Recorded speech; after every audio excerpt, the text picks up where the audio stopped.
Hai Billionaire, salam sukses. Jumpa lagi di You The Billion. Terima kasih sebelumnya Anda sudah berkunjung. Dan saya percaya tidak ada yang kebetulan, semua sudah ada dalam rencananya. Saya yakin dan percaya You The Billion akan memberikan banyak inspirasi buat Anda semua, yang akan mengubahkan cara Anda berpikir dan menambah pengetahuan Anda, serta mengubah cara pandang Anda dalam menjalani kehidupan. Berlanjut di seri sebelumnya, untuk pembacaan buku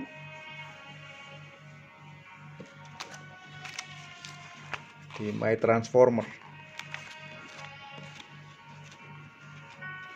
Siapkan catatan, alat tulis, catat yang penting-penting, poin-poin yang membuat Anda terinspirasi. Are you ready? Siap ya? Ini buku bagus banget, Anda bisa dapatkan di Transformer Center Batu Malang. Based on true story ini bukunya. Saya bacakan poin-poin pentingnya aja. Untuk lebih lengkapnya Anda bisa langsung beli bukunya langsung. Penerbitnya MIC.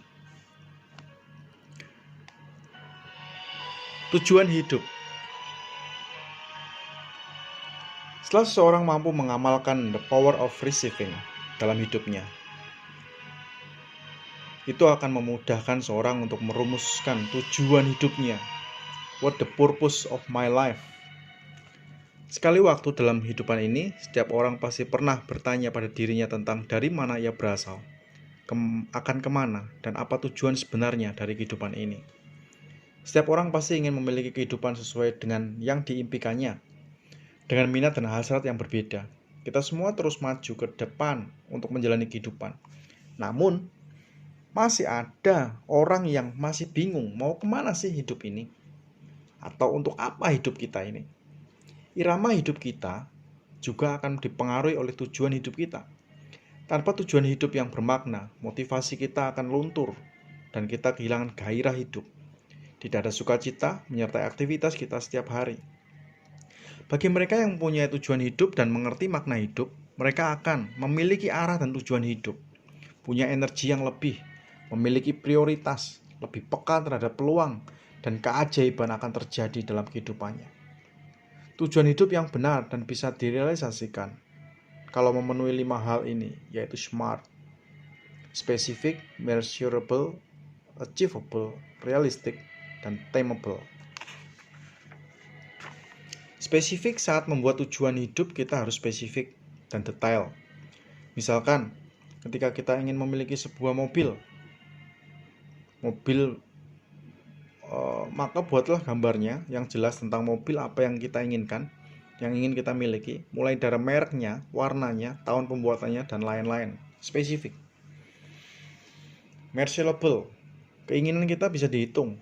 Misalnya harganya berapa banyak dibuat, peluang kita berapa persen dibanding orang lain yang kita juga memiliki keinginan yang sama dengan kita. Achievable. Dalam usaha mewujudkan keinginan, kita harus memikirkan langkah-langkah untuk mencapai target keinginan kita. Banyak jalan menuju Roma. Demikian juga kita harus punya banyak cara untuk mewujudkan keinginan kita. Realistik. Ketika kita mempunyai impian yang tinggi, pertimbangkan juga kemungkinan dan keyakinan kita untuk bisa mewujudkannya. Realistik di sini artinya percaya bahwa kita bisa mewujudkan. Kita tentu tidak bisa berkeinginan membangun istana di atas awan, karena hal itu sangat tidak mungkin untuk bisa diwujudkan. Timeable. Tentukan jangka waktunya. Buat target impian kita akan bisa kita wujudkan dalam waktu yang telah kita tentukan. Ini akan memacu usaha kita untuk mewujudkan, misalnya jangka pendek, jangka panjang, jangka menengah, berapa bulan kita bisa buat dan targetkan. Bila perlu, buatlah dream book tentang keinginan-keinginan kita. Tempelkan foto mobil atau foto rumah yang kita idamkan. Dengan begitu kita bisa lebih jelas dan terarah dalam usaha untuk mewujudkannya. Kalaupun meleset dari target, misalkan bukan seperti mobil atau rumah yang ada dalam foto tersebut, minimal kita sudah bisa mewujudkan keinginan untuk memiliki mobil atau rumah tersebut sesuai dengan impian atau keinginan kita. Punya mobil dan punya rumah. Secara umum manusia hampir dipastikan memiliki tujuan hidup yang cenderung hampir sama antara satu dengan yang lainnya, seperti harta melimpah, rumah mewah, mobil mewah, deposito yang tak habis selama 7 turunan. Bekerja dengan gaji melimpah, tidak perlu bersusah payah, dan lain-lain. Itulah mengapa orang dengan mudah dan lugas akan menjawab ketika ditanya, apa tujuan hidup saudara? Tapi coba kita ubah pertanyaannya dengan format yang kurang lebih sama tapi beda makna. Seperti apa makna hidup buat saudara? Jawabannya yang diberikan tentu tidak akan semudah ia menjawab pertanyaan tujuan hidup. Seperti tersebut di atas. Beda tipis antara tujuan hidup seperti tersebut di atas. Antara tujuan hidup dengan makna hidup terletak dari kesungguhan niat untuk berbagi dengan sesama. Pertanyaannya, mengapa begitu sulit menjawab pertanyaan apa makna hidup buat Anda? Dengan apa tujuan hidup Anda? Jawabannya terletak pada muatan nilai atau value antara tujuan hidup dan makna hidup bagi nilai, kemaslahatan, dan atas kemanfaatan yang dirasakan oleh masyarakat dan lingkungan sekitar.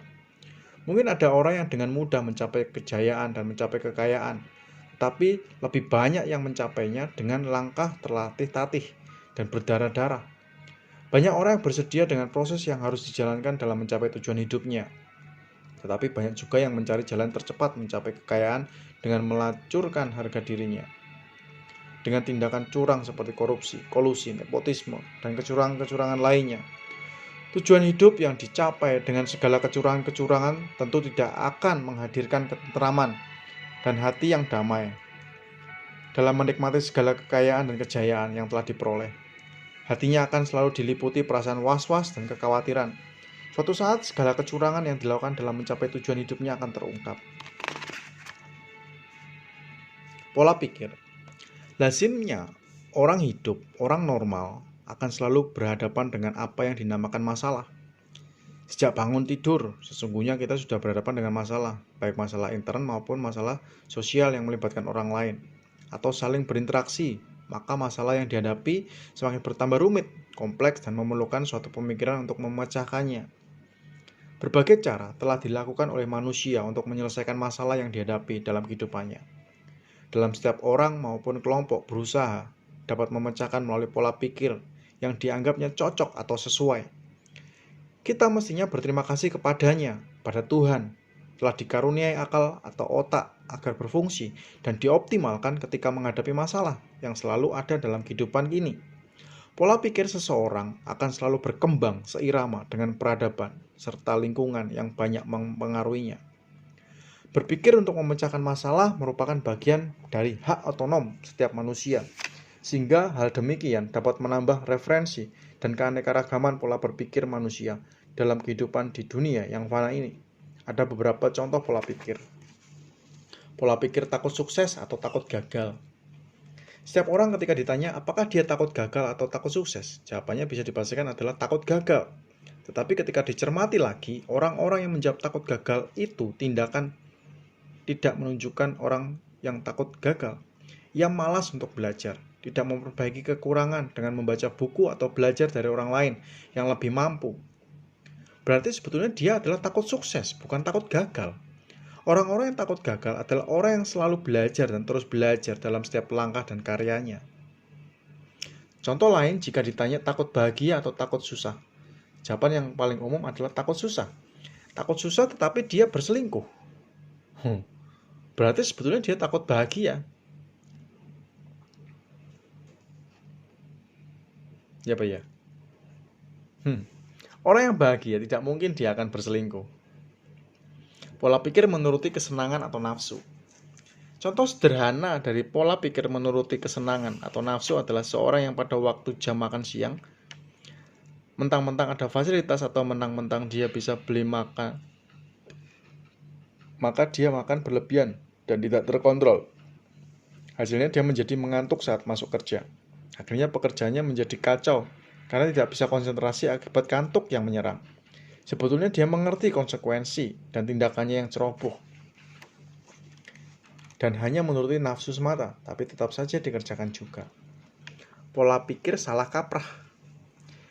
Kadang banyak orang yang salah kaprah dalam membedakan tentang malas dan pasrah.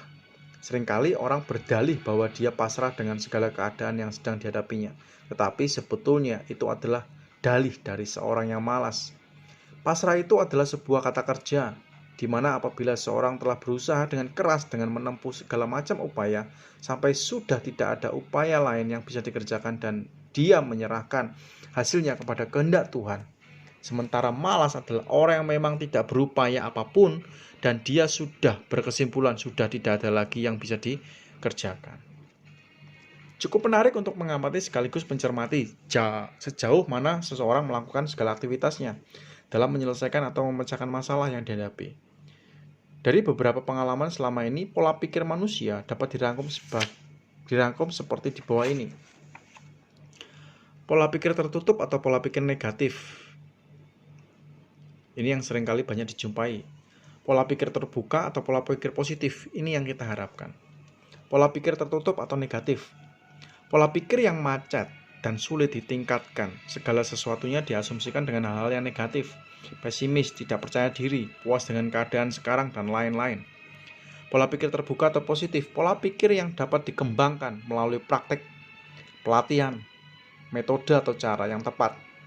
Ini adalah pola pikir yang berkonotasi dengan nilai-nilai positif, optimis, selalu ingin berjuang, berusaha lebih baik, pantang menyerah, percaya akan bisa lebih baik dan lebih maju, dan lain-lain. Tindakan. Dengan pola pikir yang positif dan terbuka, seseorang akan dengan tepat menentukan tindakan apa yang tepat dan terbaik dalam hidupnya.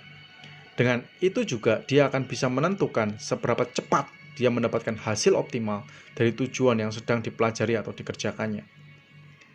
Seringkali kita menjadi bingung dengan tindakan seseorang, seperti seorang anak muda yang mendaftar sebagai mahasiswa di sebuah perguruan tinggi.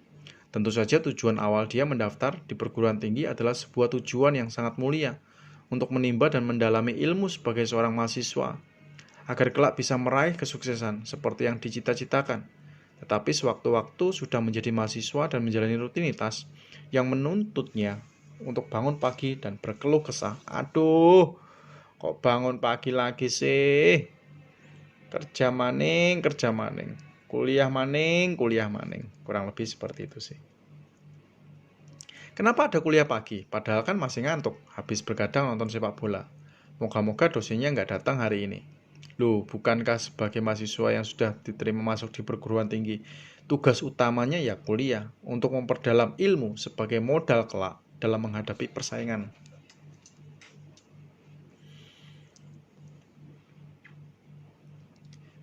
Yang sangat kompetitif tentunya.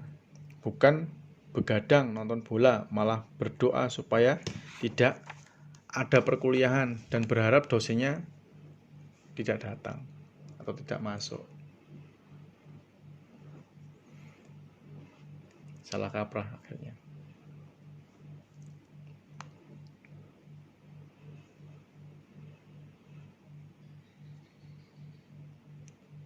Ketika sudah lulus, dia cepat-cepat melamar kerja agar bisa segera bekerja. Tetapi ketika sudah diterima dan mendapatkan kerja pun masih terus berlanjut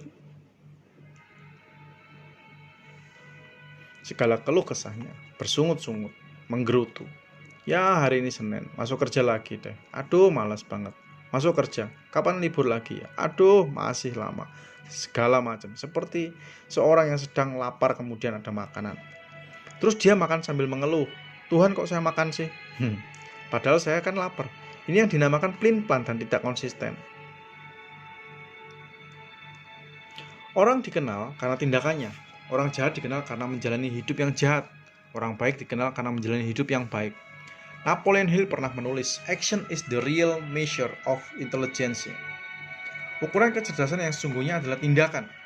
Kecerdasan tindakan adalah tindakan yang diambil dari pemikiran yang dalam, dengan sepenuh hati, dengan sadar, dengan dasar iman, yang tidak dipengaruhi oleh rasa takut terhadap kesulitan-kesulitan yang mungkin muncul di depan. Dengan mengembangkan kecerdasan tindakan, kita melatih pikiran kita dengan pikiran yang baik, menjaga hati dari pengaruh emosi negatif, dan mengembangkan sikap optimis dengan landasan setiap tindakan dalam iman. Kebiasaan. Secara sederhana, Pengertian kebiasaan adalah pengulangan sesuatu secara terus-menerus atau dalam sebagian besar waktu dengan cara yang sama. Kebiasaan adalah pengulangan sesuatu secara terus-menerus atau dalam sebagian besar waktu dengan cara yang sama. Para ahli menyatakan bahwa untuk membentuk suatu kebiasaan baru dibutuhkan waktu 21 hari hingga 6 bulan. Wow. Tetapi yang jelas, semakin sering atau semakin terbiasa kita melakukan sesuatu, perbuatan itu akan terbiasa semakin mudah dan otomatis. Seperti orang yang sedang belajar menyetir, sehingga mahir karena pengalaman. Makanya ada istilah jam terbang. Di dalam otak seseorang, perbuatan yang dilakukan berulang-ulang akan menjadi kebiasaan dan menebalkan sambungan jaringan sarafnya. Semakin kuat hubungan antar sel neuron di otak yang terkait dengan suatu perbuatan tertentu, maka perbuatan tersebut akan semakin mudah dilakukan. Supaya perubahan bisa terjadi dengan mudah, kita harus menjadikannya suatu kebiasaan. Sekali menjadi kebiasaan, maka akan sulit dihilangkan. Maka dari itu, kita tidak bisa menghilangkan kebiasaan, tapi hanya bisa mengubahnya. Untuk membentuk kebiasaan baru yang bermanfaat, caranya adalah dengan mencoba, melatih diri, sehingga memiliki kemampuan untuk melakukannya. Untuk memiliki kemampuan, harus memiliki pengetahuan terhadap sesuatu yang dikerjakan. Dengan adanya pengetahuan dan kemampuan, harus ada motivasi, keinginan untuk melakukannya. Kebiasaan-kebiasaan yang tumbuh dalam kehidupan biasanya memerlukan waktu yang berulang-ulang, membutuhkan kesungguhan, pengorbanan, dan konsentrasi, serta keseriusan. Tantangan besar ketika orang sedang berusaha untuk menggapai keadaan yang lebih baik dan berusaha menjadikan kehidupan lebih berarti, yaitu harus meninggalkan kebiasaan yang buruk, yang jelek, dan diganti dengan kebiasaan yang bermanfaat. Orang sukses memiliki kebiasaan-kebiasaan yang hanya dilakukan oleh orang sukses.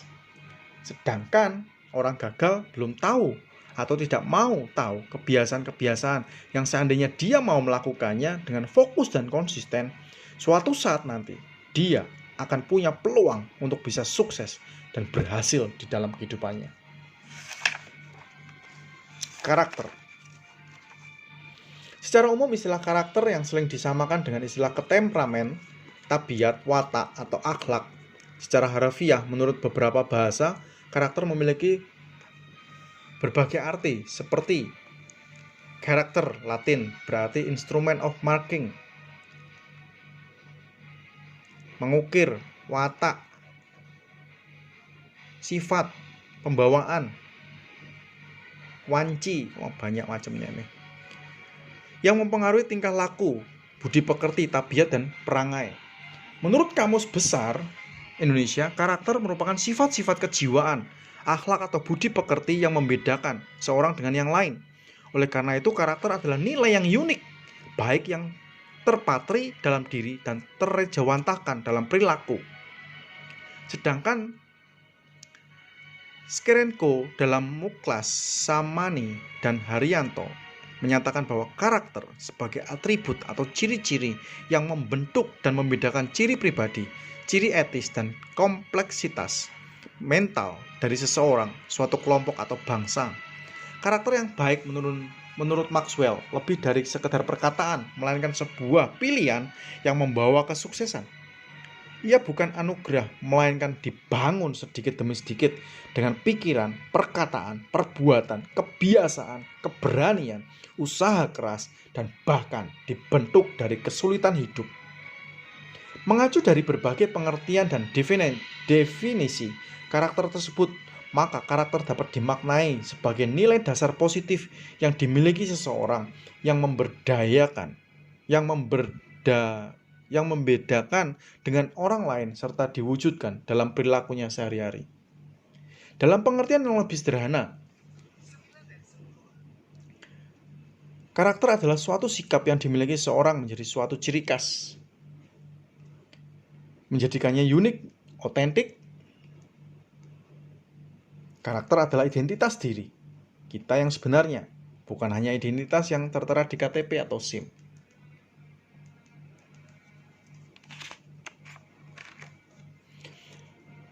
Dasar bagi semua aktivitas di dunia, tetapi setiap tugas dan setiap prestasi menyiratkan jejak karakter.